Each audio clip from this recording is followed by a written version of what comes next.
Welcome, everybody, to another episode of the Comic Chronicle Podcast. I'm your guys' host, Dakota Morgan, coming to you from Phoenix, Arizona. Today, we have a wonderful, wonderful guest on the show, Mike Norton, coming to us from my homeland of Chicago. He's coming to us here, and we talk all sorts of stuff. We talk, we did get on an animal train for a little bit. We talk about that. We talk a whole lot about Battle Pug. We talk about his work in DC and stuff like that as well. We talk a lot about some really fun, interesting things that I think you guys are going to love. And he actually, I don't want to spoil it, but he did find out he actually knew where I volunteered/worked at the herpetological sanctuary here in Arizona, and he found out through a very fun otter. So, and you know, we talk about creativity and how our life as creatives inspires us to write the stories or draw the ones we do the way we do, and it's very, very interesting. I think you guys will get a lot out of it and have a really fun, enjoyable conversation. So if you guys enjoy it, make sure you guys subscribe to the Comic Chronicle Podcast wherever you guys are listening on, and of course check out the YouTube page where you can check it out as well, and older episodes, and you can check out my video game playthroughs. You can check out the dinosaur and nature videos that I do on there, and that is Dakota Morgan on YouTube. But if you want to catch me live, raw, and uncut when I'm playing video games, I'm on Twitch, Coda Rex 97. That's Coda Rex 97 on Twitch. And of course, this is the first episode of 2022, so happy 2022 to everybody. We're a little bit in. We're almost in February. Damn it now. Hopefully, maybe we might be when this episode's out. I don't know. But hopefully 2022 has been treating you well, and hopefully you get to make those dreams come true in this year. Hopefully. So, yeah, I think it's about it, guys. Yeah, make sure you guys check out Mike's work and follow him on social media when we get to the end of the show and you find out where all this stuff is. And yeah, but without me blathering on anymore, let's get done with all this business talk and let's get into my talk with Mike. Goes, yeah, we're recording. And Mike, good man, I like to start the show because I'm out of class a little bit. It like this every ways. Mike, welcome to the show. Thank you. Thanks. I know it feels weird not welcoming somebody. You know, I don't know what it is. I don't know if it's like my Midwestern genes because I was born and raised there. I don't know. It's totally fine. It's I accept your welcome, and I extend a thank you for having me. One day I'm expecting, and please don't do this right now, but one day I'm expecting someone's gonna be like, "Oh, come on the show," and then they're just gonna say, "Hey, welcome to the show," and they're gonna be like, "Hey, fuck you," and just leave. No, I would not do that. I would just hang up. I think that's worse. Yeah, it is. That's so much worse. That's like getting the "I'm not mad at you, I'm disappointed" from your parents. It's you know what? It's funny. I have kind of a reputation among a lot of my friends for I kind of Irish goodbye everything. I just leave and nobody ever knows that I'm gone. Oh, you do? Like, about 30 minutes later, they're like, "Where's Mike?" Or I do that with everything though.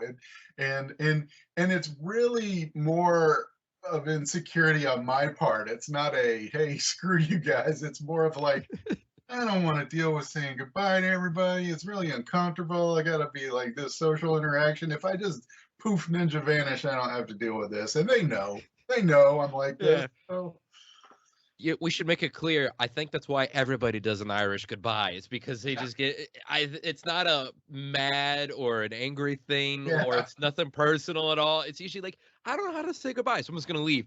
It happens all the time. One of our managers over at the animal hospital I work at, she does it all the time. Well, the problem is you can't do that when you're at a hospital because you're like, "Hey, we need you out for a second," and it's like no one's there. Like, what the fuck? I know. It's like, it's kind of important that we know you're coming and going here. Yeah, like, please. That's why I usually try to yell real loud. I usually try to catch them, and I'm like, hey, I'm not gonna say her name. She'd be really mad. I'm like, hey, like, you know, bye, and so everyone knows, like, oh, okay, she's leaving. Be on the safe side. Yeah. Oh God, man. Yeah, we should. There's some people who I know. They're like, yeah, he always does an Irish goodbye, and I think it's because he hates us. And it's like, no. Yeah. I'm sort of like, I'm just awkward with talking to people. So, my dad. Welcome to a podcast. My dad was like that, and I've kind of become like him in that instead of dealing with it, he just amplified it so that it did seem like he was angry at you, but it was more of a mask. He was like leaning into the skid essentially. So like if somebody comes in rather than saying, "Oh, hello, how are you?" I go, "What are you doing here?" Oh, But I don't mean it like that. I mean it more of a break the ice. Unfortunately, it does the opposite. oh yeah, oh yeah. I can imagine that. Not everybody's laid back. I I've learned the know, hard and way. that's my fault. And it's one of those things that where instead of like correcting mistakes of the past, you become exactly what you hated. Yeah. You know, I Oh, understand supervillains now in a small respect. oh yeah, you do. You're like, how could the son of a supervillain be this much of an asshole? And then you sit down, you're like, oh God, It's no, me. no. What have I become? Oh, Yeah, that's me. That's how that's it goes. that subject is a whole other bucket of Well, worms. yeah, I know. That is, oh, that's therapeutical. I cannot help you with, nor Yeah. can I help Oh, myself with. I'm 48. It's too late now to go Yeah. back Oh, and fix all. I don't know. 48's not a. It's people are like, oh, I'm about to turn 40. 40s nowadays, I think, is the new 20s. I no, I agree with you. But all of I'd say the large amount of my friends are younger than me, and it makes me Mm. feel old because you'll just say something and they're like, I don't know what the heck. My wife, especially, she's only 5 years younger than me too. Mhm. But she grew up on a farm and apparently never watched TV because she does not understand any of the references I lay down. Oh, And yeah, it just makes me feel like an old person. but you know what? That keeps the relationship going because then you're like, I can teach you new things. Please don't leave me. Oh, she is not interested in this. Oh shit, no. Oh no. Oh, that's oh no. The about the nerdiest thing she does is collect Funkos, and she Oh, doesn't do it out of any kind of nostalgia, which is affection why for people buy the them. source. Yeah, she's not interested in the IP. She just sees one and says, "Oh, that's cute," or "Oh, that one looks cool," and she grabs it. Has no idea what it is. And you're sitting there like, hon, you have no idea what this is. Yeah, exactly. This is worth $5,000.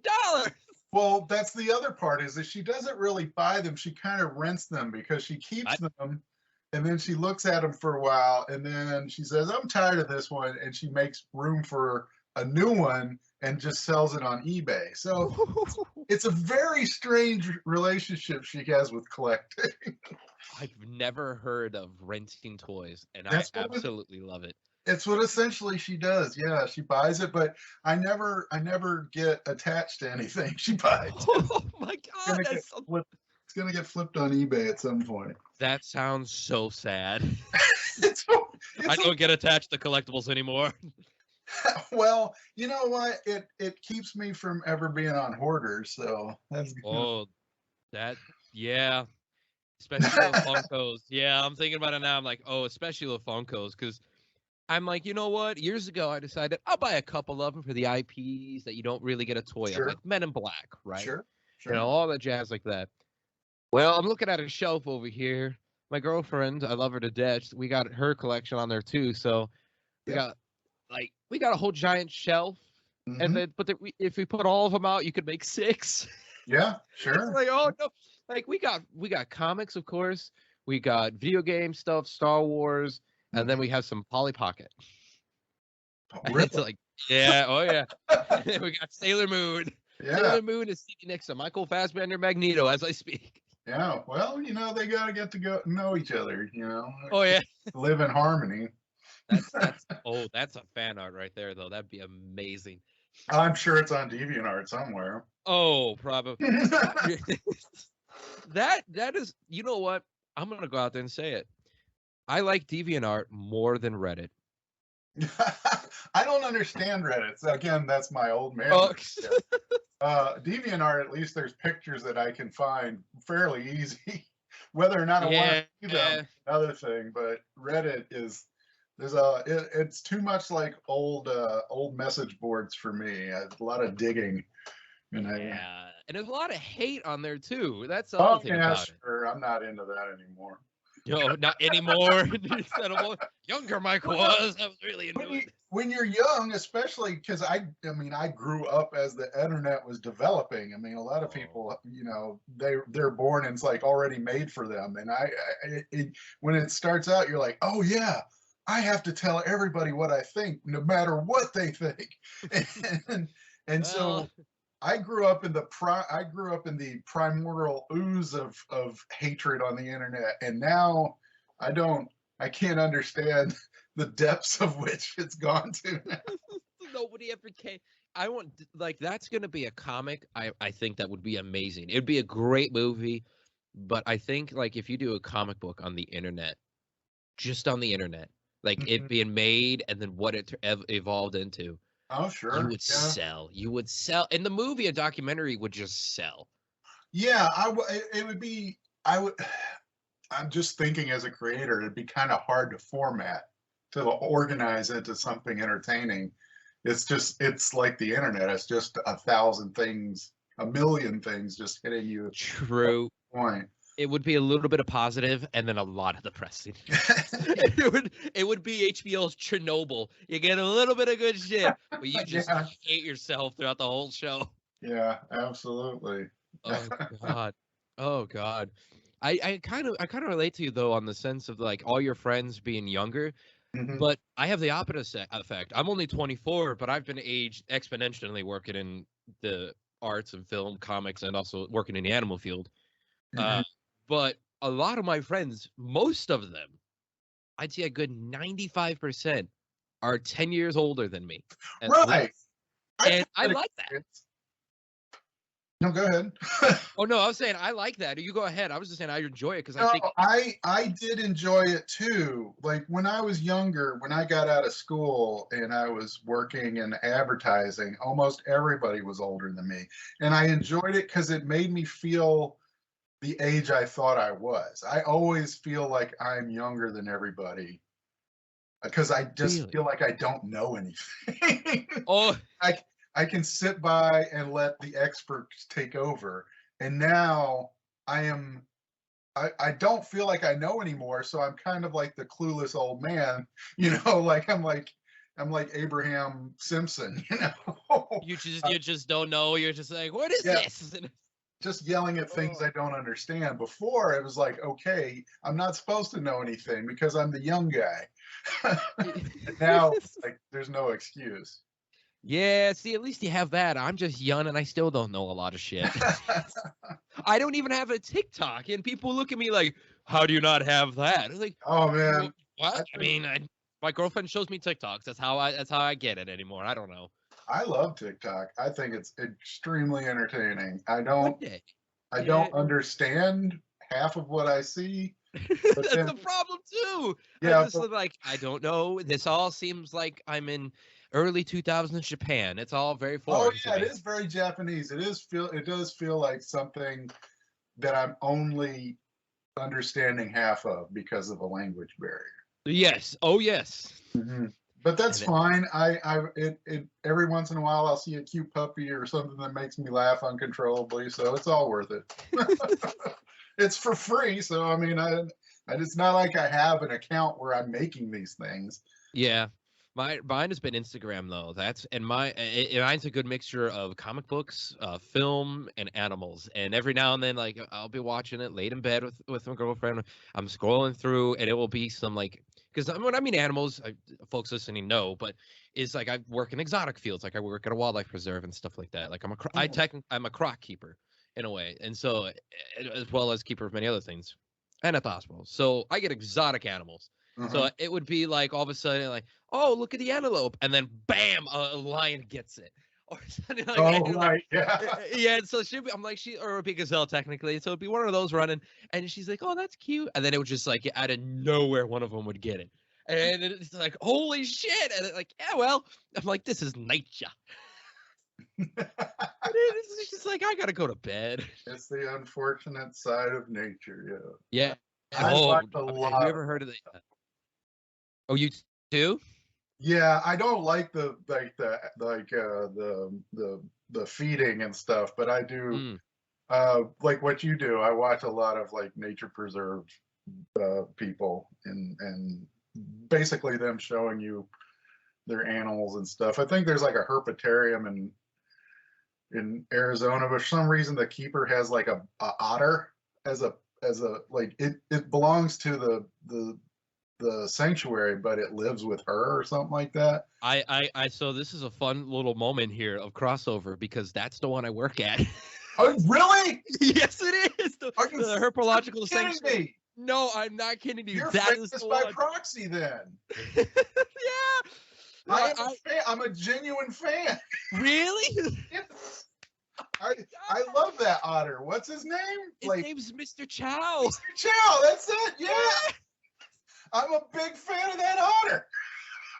Oh my God.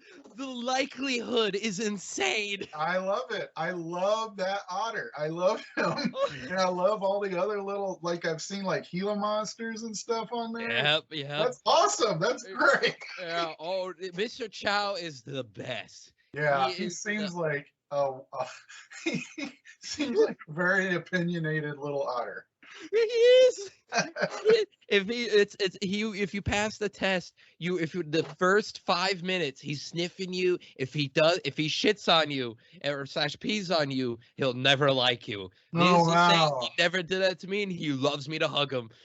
Oh wow, I love it. I love that little dude. And yeah, so that'll show up in my algorithm every once in a while, and I'm always happy. But yeah, it's a lot. There's a sanctuary in Arkansas that has capybaras I look at and stuff like that. Yeah, I love all that stuff.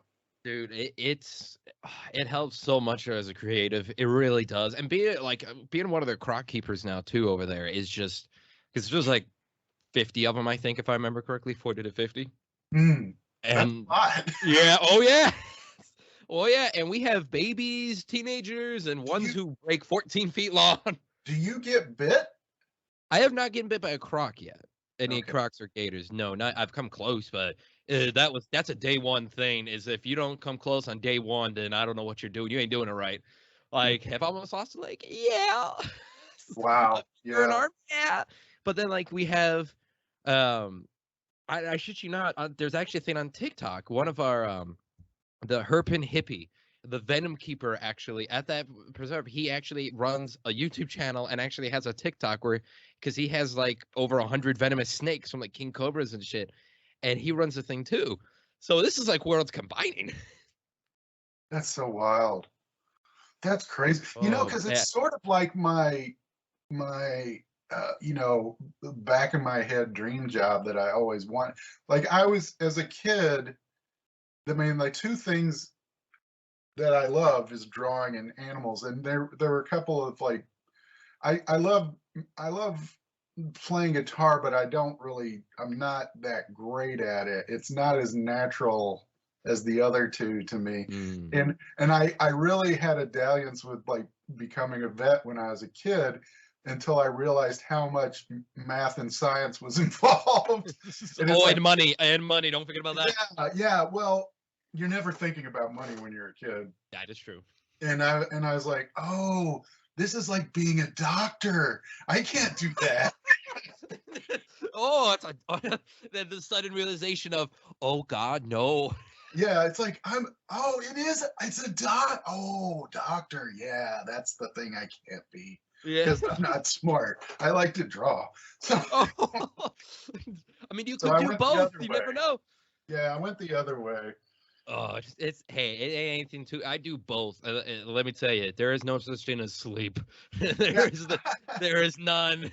It is a huge. I mean, it's a service field. It's like being a nurse or a doctor or anything like that. You're taking care of stuff, and that is a very, no matter how involved or not involved you are in the process, it is an emotionally draining experience, I'd have to imagine. And I draw all day, and you use your brain for that stuff, and you do get tired, but it's not like you're taking care of something.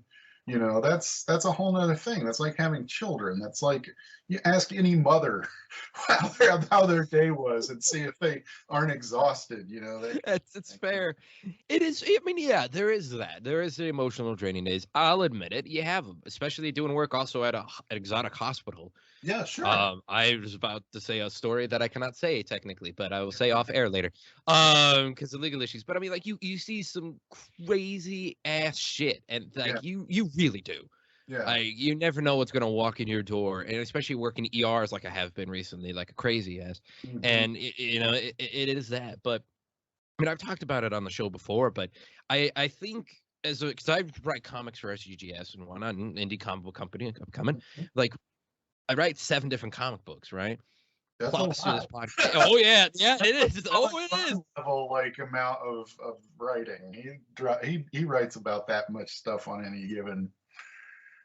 Yeah, that's great. It's a lot, yeah. But I think like the thing about it though is like doing the animal work. Yes, you have the draining days, but there's a lot of worth it days too. Of like you understand why you're working hard and you get the really good days. I mean, But it really shows and it really helps you out as a creative. I'm not gonna lie to you. Like I've gotten a lot of stories from my experiences in the field.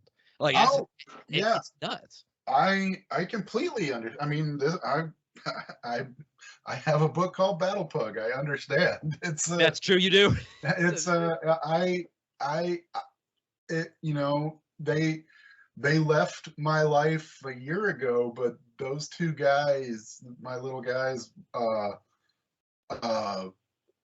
really changed my life, you know, because I mean, for one thing, I'd always wanted to have a little pug, and I got Ninja, and he was,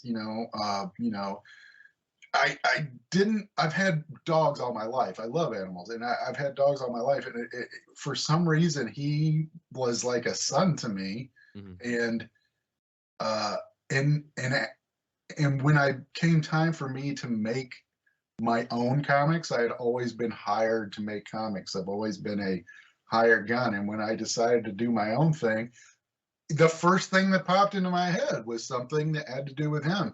And so he literally changed the way I do stuff. I totally understand how those things draw upon each other. So yeah, I mean, I think it's important, you know. Yeah, I think it's a thing people often forget about as creatives. Well, or people who maybe not work in comic books or shit, even film or television, that we don't just come up. I mean, we do have those moments where we just come up with stuff out of our ass. There is that, but a lot of what we make is from our experiences in life. Like there's like we got people who served in Afghanistan for like 6 years and then come back and work in like the comics field, like and they bring forth like some inspiration. It's not a military book either. It'd be like some superhero book, but they bring forth a lot of like things tackling mental health issues or it'd be like a certain subject or a certain just anything really. And I think that's the thing about it is like we go through a lot of experiences in life, a lot battle excuse me, Battle Pug. You had that, and I have a book on a Dinosaur Island thing with people on there, and one of them's a vet. Like and I can. There's a lot, and you kind of focus a lot on her. Sure. There's a lot for that, and there's a lot in there. Like there's a lot of sciencey lingo in there to teach people about it. I think that's the whole thing about it is collectively as a creative, we bring forth our life experiences to actually make something. Yeah, I mean that's in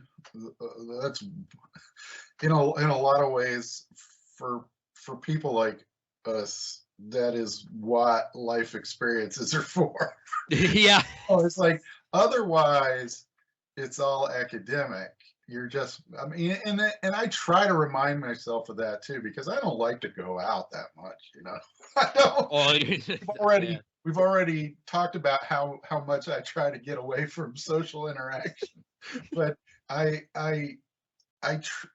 understand. I realize that real art is created from experiences, and if you're just sitting around looking at the internet all day, you're essentially a Xerox machine. You're not really an engine of creation. You're kind of and I have to remind myself of that because I'm the worst at that, and and all the good stuff that I've experienced comes out. I mean, I find a way to make the stuff that I remember part of. Right now, I'm working on a graphic novel about my time as a teenager. As a Ooh. teenager with starting a band in high school. And it's very silly, extreme, like B movie version of that, but it's all based on stuff that happened. Me and Rafer Roberts, who worked on Grumble, another animal comic, um, he's writing it, and the first words of it are, none of this is true, but everything happened. That. So. Yeah, that's a beautiful. That's like the best. It's like the Law and Order intro right there. Yeah. I love that. Well, I don't think I'm saying it right. I think he wrote it more eloquently, but it's essentially what it is. It's like how when you tell a story from something that happened 20 years ago, you're not sure that's exactly what happened, but that's what you remember happened. And so, which still counts. Yeah, so we're taking that to an extreme. And it's going to be fun. I'm just in the beginning parts of starting it, just because I tend to overbook myself quite a bit. So. Oh, I mean, I just told you my schedule. I fucking forget a lot. So you 100%. Yeah. Oh yeah. Yeah, schedules are things I don't like to look at. Yeah, they're a little bit on the tough side. I mean, that's when you gotta like coincide some of this stuff. Like, I think I talked about it. I don't know, last episode. I don't know. It's been a while since. I gotta admit something. You are the first person I've talked to on the show in 2022. So I've done one, and I haven't talked to anybody for the show in like a month or two. Oh, So wow. I'm like, yeah, I'm trying to think. I'm like, yeah, happy 2022, everybody. I don't think of dates anymore. It's best not to. It is best not to. Yeah, especially now everything bleeds together. But I love trivia. I love answering questions about. But anytime somebody introduces a date into a question, which a lot of trivia questions are, I'm dead. I can't remember when anything happened. I remember that they happened, but I couldn't tell you what year most. Yeah. I know that Batman came out in 1989.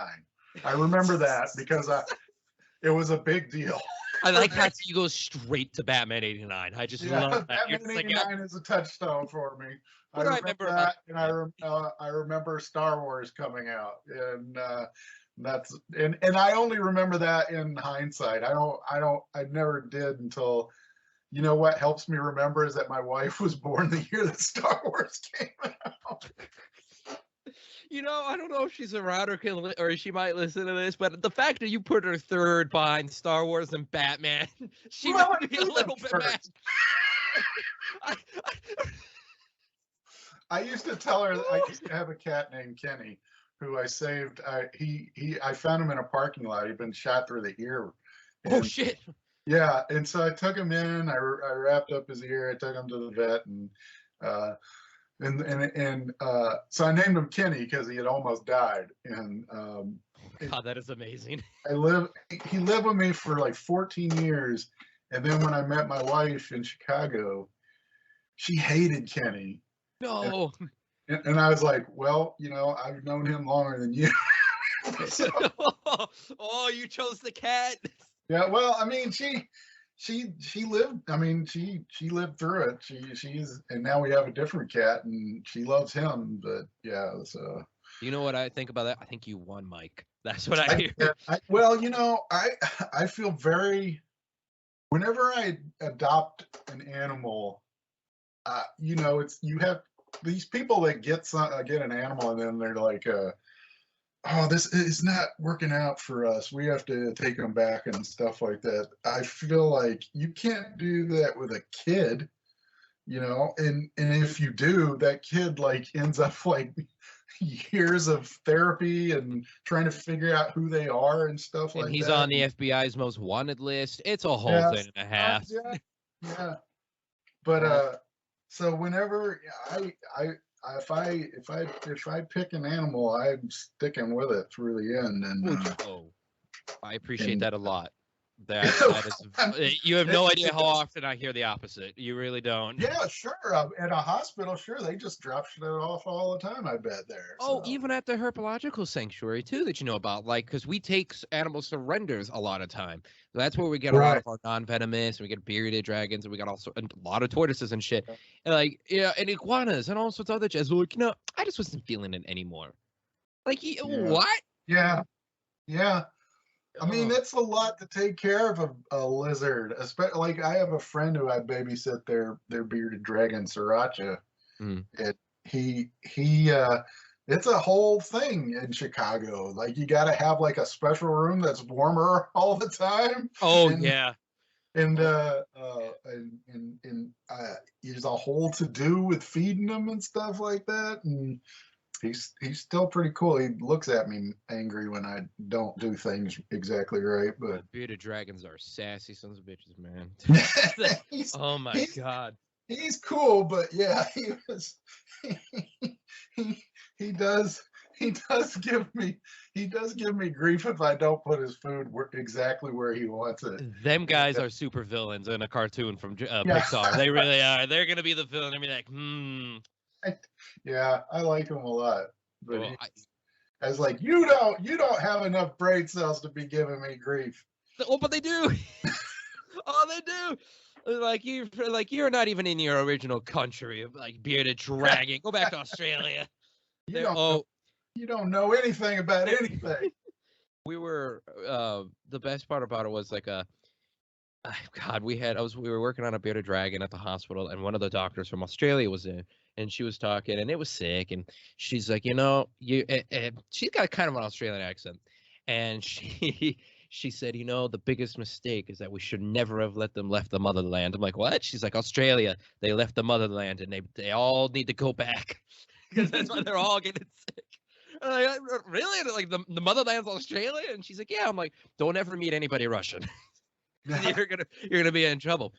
But I mean, I couldn't. I got a 40-gallon ball python tank literally right next to me, cue a rescue, and then I got an anola behind me too in my recording area. So I'm literally looking at it right now. But I couldn't imagine being from Illinois, from the suburbs, quote unquote suburbs of Chicago, a little bit, hmm and then moving out a little bit further out for many years, and living there for born and raised 16 years. Like there'd be no way I could imagine owning something like that. There's no way. But you settled down in Chicago, huh? So you're is it like a Yeah, forever home? I grew up in Tennessee, and uh, I I moved up here to work in comics. Essentially, a friend of mine. Really? Yeah, believe it or not. I mean, there were several comic companies here in the 80s, but they had all pretty much gone away, by the time I was even starting in comics. And Mm.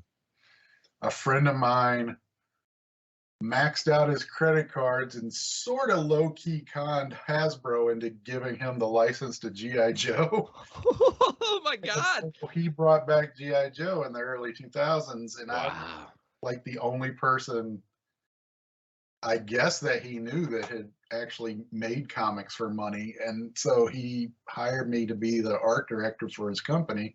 And so I moved to Chicago to be a professional comic book person. Um, Eventually, I started getting work drawing them. And I drew some comics while I was working for Devil's Due. This was the company that he started.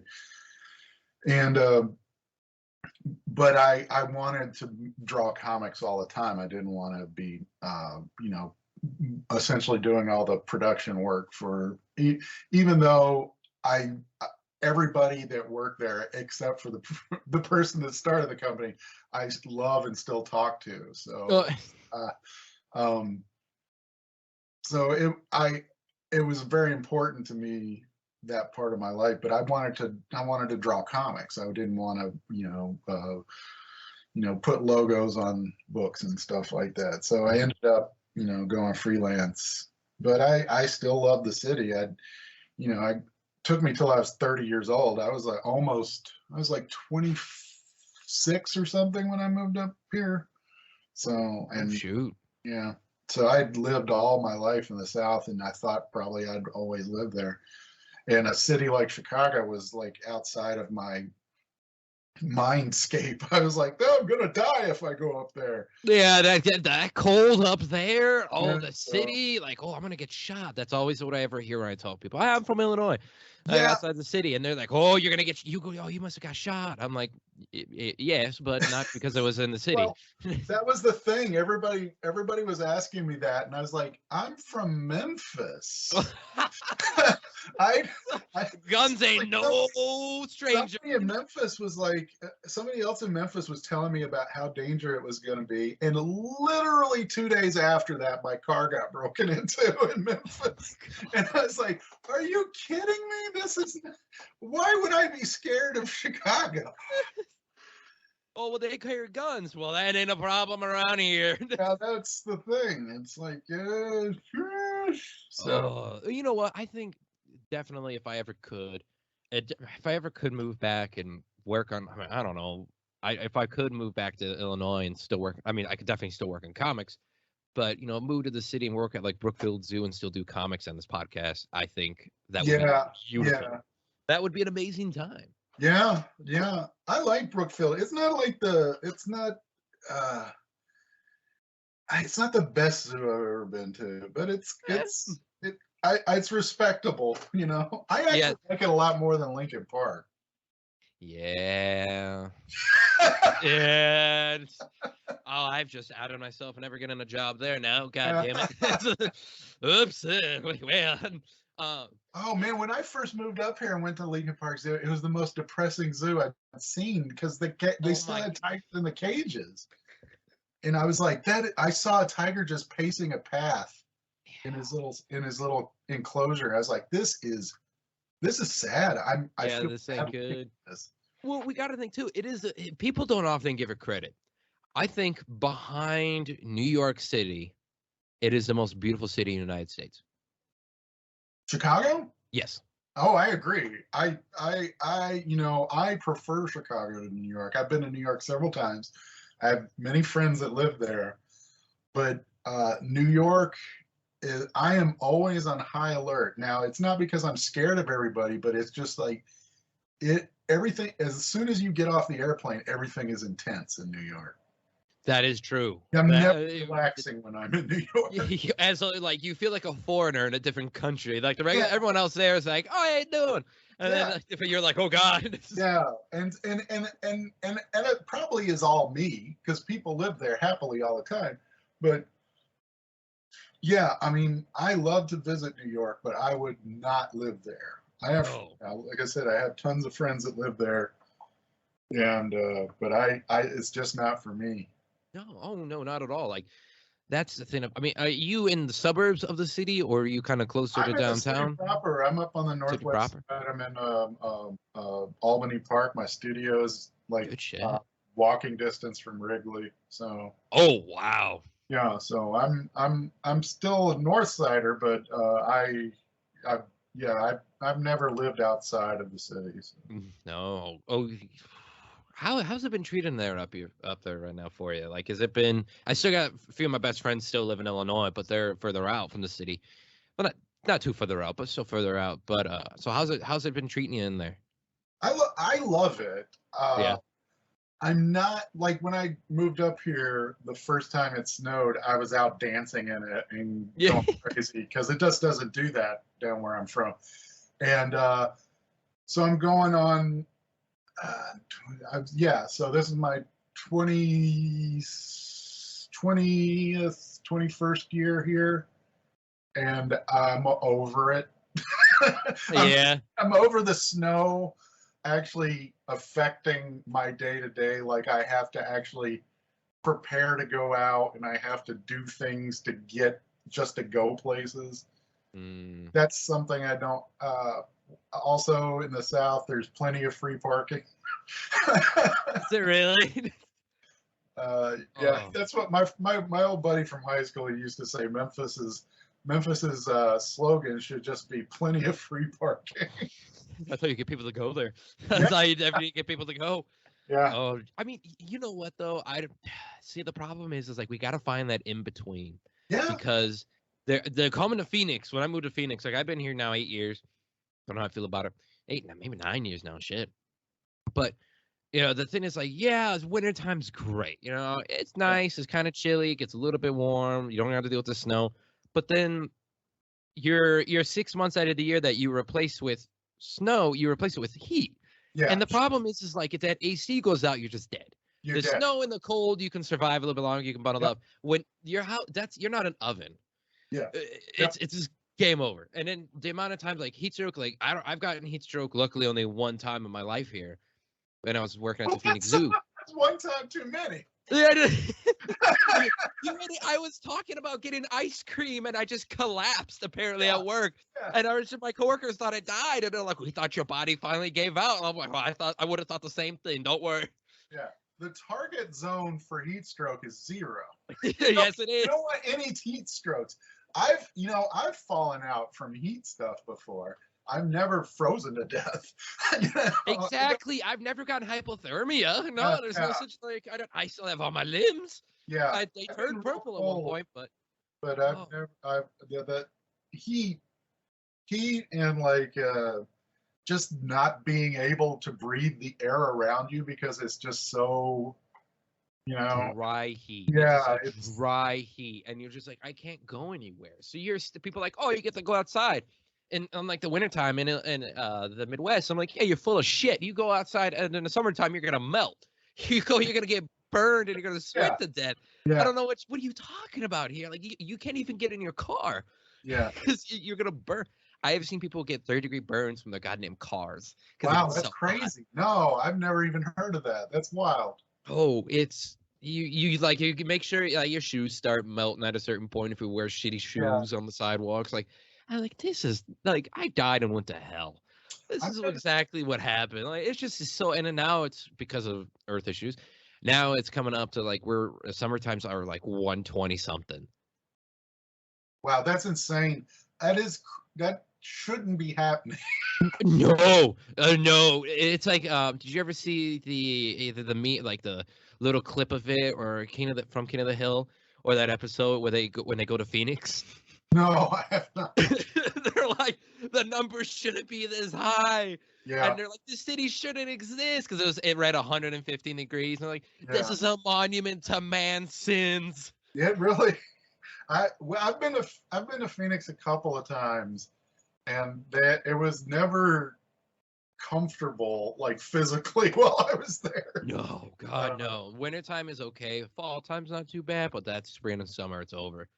I remember a friend of mine was taking me to a brewery, and we were walking around, and he's like, "Oh, we need to move because it looks like a sandstorm thing is coming." Yeah. And I was like, "What? We're actually looking for shelter from a sandstorm?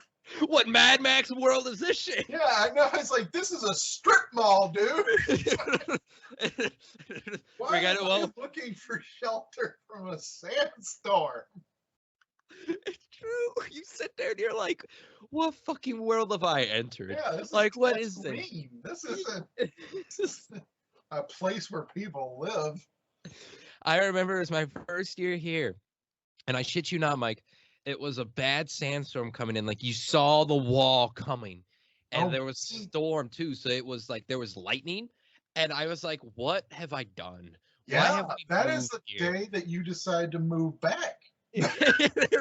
Well, it gets even better because we had I was living with my dad. Obviously, I was 16, and so he was like, "All right, you guys need to go outside. You need to tie down the grills, and the storm's coming, and you feel the way, and like you're outside, and you still feel sand hitting you, even though the wall hasn't hit you yet, and so the wall, and like there's lightning and shit happening."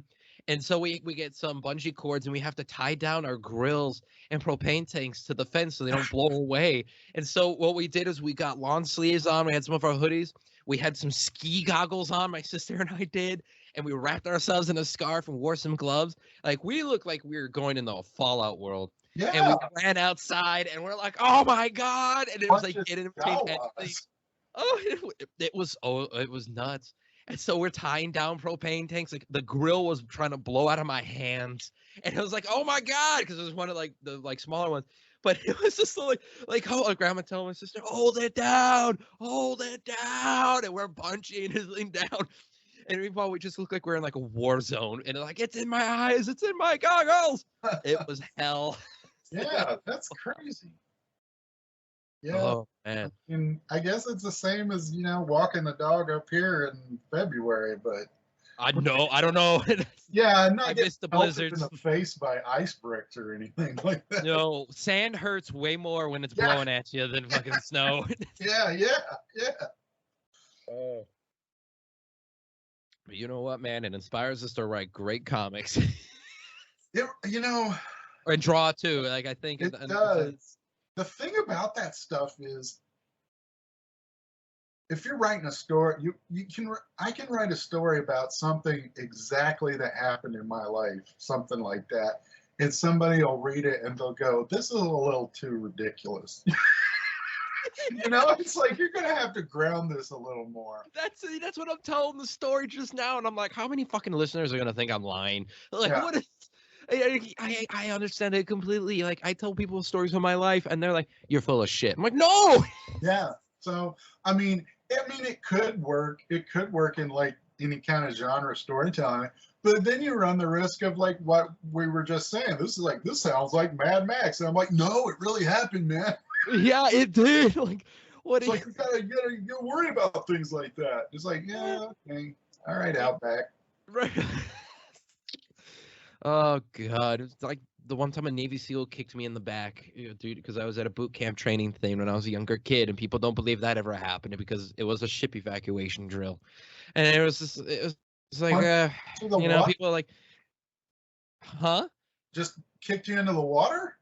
Yeah, because we were supposed to practice diving out of a ship into like going into or like that's sinking, and so there's smoke and lights everywhere. It's like a 20-something foot platform. The pool's the deepest pool that they have, and stuff like that. It was like, I don't even know. I know it goes past 20, I think. And so like there's Navy divers in there, the SEALs are there and shit like that, and it was this whole thing, and it was a boot camp training thing. And I remember I was like 15, 16 at the time because I was doing stuff with the Air Force. And so they're like, "You ready?" And it's like, "Yeah." And so they kicked me because they're like, "Yeah, well, explosions happen on a shit, buddy." And so, so they like kicked me down in the water, and I had to like swim up. And you land deep into that deep ass pool. You don't hit the bottom, and you're there, and the diver's like, "You good?" I'm like, "Yeah, I'm good, sir." And I'm swimming into this like giant life raft thing that has like a flare gun kit, MREs in it, and has like a cover over it and shit too. And it was like, I'm like, oh my God, that was the most painful thing that ever happened to my back. Wow. Yeah, that is something. That would be something if you wrote that. It would be like, oh, he's embellishing it because it's like a genre thing. He's making a movie. It's like, I wish. Yeah, I it's wish. like, what if you did tell? I mean, that would be a little extreme if you told me that actually happened. Like I just said, whoa, wow, because you listen and you hear that, and you're like, whoa, what? Yeah, that kind of stuff. Oh God. So I figured we are at the 46 mark now. Okay. And I figured, you know what, I do like to make sure people are promoted and whatnot. So Mike, the floor is going to be yours now, my good man. This is where I'm gonna transfer it over to you. And is there anything recently that's come out? Is there any works of yours that you want to help promote or anything like that? Well, what I'm doing, that you know what, the NDAs allow you to talk about because we know that magical devil's contract. I have never been good at listening to people tell me that I'm not supposed to talk about stuff. Shit! I've never gotten in trouble for it. But I've also been really funny. I always think it's so silly when somebody's like, "Don't talk about this." Like, it's a comic book. Nobody cares. I'm with you. It's early promotion is all it is, but they get mad about it. Yeah, I get it. And really the only Marvel and DC are the only people that really do that, and it's because they have bigger things to think about. They got big movies that make billions of dollars to work right, out. Right. Yeah. And speaking of DC, I've had a couple of things from them that I've been working. I did an arc on Teen Titans Academy that's over with, but they're still in the middle of the storyline. So I think it's like 6 or 7 or 8 I did, and I just had an issue of Justice League Incarnate come out, and that's in the middle of a story. I'm sharing art duties with my most hated rival, Chris Burnham. If you check out Twitter, you'll see our long-standing feud against each other. Oh, it's pretty great. Yeah, and so we worked on that, and now I'm drawing Ninjak for Valiant, and that I'm not sure when that starts back up. I'm continuing the story that Jeff Parker and Javier Pulido started last year, and I'm also working on a graphic novel about my time in a band in high school called the Rock Gods of Jackson, Tennessee, with Rafer Roberts, and that'll be out from Dark Horse probably in about a year when I finish it. And what else am I doing? Which I gotta say is cool that you got your personal story to be published by Dark Horse. By the way, that is really cool. Well, that's pretty metal. I tried a bunch of places and they all turned me down, and I was surprised because I've done a lot of stuff with Dark Horse. I mean, we published the first Battle Pug with them, and I just didn't think it'd be something that they would put out. But Rafer asked him, he's the writer on the book, and they said yeah. And I was like, oh, I guess I just didn't think about that. Yeah, you're like, wow, I can do it. Yeah, so they're gonna put it out, and it's more of a younger readers. It's not for children, but it's more of a younger readers sort of story. So I won't have as much blood as I usually do in my books. But other than that, I don't think I have anything else going on. I'm still working on Mystery Science Theater stuff. I've been the production concept designer for the newest season that they're working on. Very nice. That will be out in March on their own streaming platform. They have their own website that they're building called the Gizmoplex. Ooh. And it's 13 new episodes, and I'm designing various things for that and their website and stuff like that. So I'm pretty busy. I'm busy enough to not be able to practice guitar as much as I want to. But oh, give it time. You never know what can happen at midnight. oh, your wife will love it. You're one of those. I fall asleep at like 10 o'clock. I have like an automatic shutdown system. Mike, you know my schedule. There's no way I can't be one of those. Yeah, if I'm out on the sidewalk at 10 o'clock, I just fall asleep. I just land on the ground. Somebody has to drag me inside. Well, I thought you get robbed, but it didn't want to work. That's happened to Mike. You got robbed. It's scheduled narcolepsy. Oh, God. Oh, I wish I could have that. Where can people follow you, though, on social media, good man, so they can keep in touch with all this? Well, on Twitter, I'm the Mike Norton. And Instagram, I'm MikeTron2000. That's the name of my company. Sweet. And it's mostly just on Twitter. It's just dumb jokes. I don't really get into a lot of the Twitter stuff anymore. And on Instagram, it's all animal and artwork. Oh, I post a lot of bad movies that I watch because I like to watch bad movies. So it's wholesome content. It's entertaining. Fair enough. I'm not on Facebook anymore because I was hacked, and it was the best thing that ever happened to me. So I don't go back on it. It's fantastic. Yeah, but yeah, that's it. That's it. I'm pretty easy. Pretty old and boring. Nah, what are you talking about? I mean, you know what? I do want to get it on record before I let you go, though. So you have the audio clip of me saying it. Is if you ever come down to Phoenix for a pleasure or a Comic-Con or whatever it might be like that, I will take you to meet Mr. Chow. Oh, you do not understand what you're saying to me right now. Oh, I think I know. The way to get down there now. You're like, hon, we need to take a vacation, so we gotta go. You understand? Seriously, if it hadn't become this like frou-frou thing that all the celebrities do, I was gonna pay to go to that place like north of LA where you can swim in a pool full of otters and they just swim with you. I didn't know that was a thing. Yeah, but they I think like Kumail Nanjiani did it, and now everybody like they were booked like years in advance and stuff like that. Oh, it's God. Like, damn it. Oh no, you know what? I will say I'll even top it off for you, because working with the crocodilians, I'll let you hold a teenage American alligator. Oh man, I there was a herpetarium that came to MegaCon when I was there, and they had a little baby one, and they had to have his, his mouth was obviously taped up, and Yeah, that was weird that they were doing that, but I it was he was so relaxed. It was so nice to get to. they can be. Oh, they can be. I've had an American alligator like 5, 6 feet long. She pushed me over because I helped care for her. She pushed me over, and I'm like, uh-oh. Her mouth was taped, but she fell asleep on my lap. There Yeah, is photo evidence, just, man. you're just a big hot water bottle to them, and they love it. And Yeah, they're like, hey, Lou. I Oh, love it's so just seeing that like that commonality that all animals sort of have. They all want to cuddle and go to sleep. it's true. Oh, it's true. Oh, Yeah, 100%. But yeah. you know what? It is on record, so you will get to meet Mr. Chow. I'll All right. bring him out for you. You get a gator. Who Awesome. knows what else you might get to see too, free of charge. It's pretty awesome. Oh man, thank you so much. Yeah, of course, of course. You know what? I mean, this has been a blast. You're welcome back anytime too. If you want to come promote anything. Just in my basement working. So.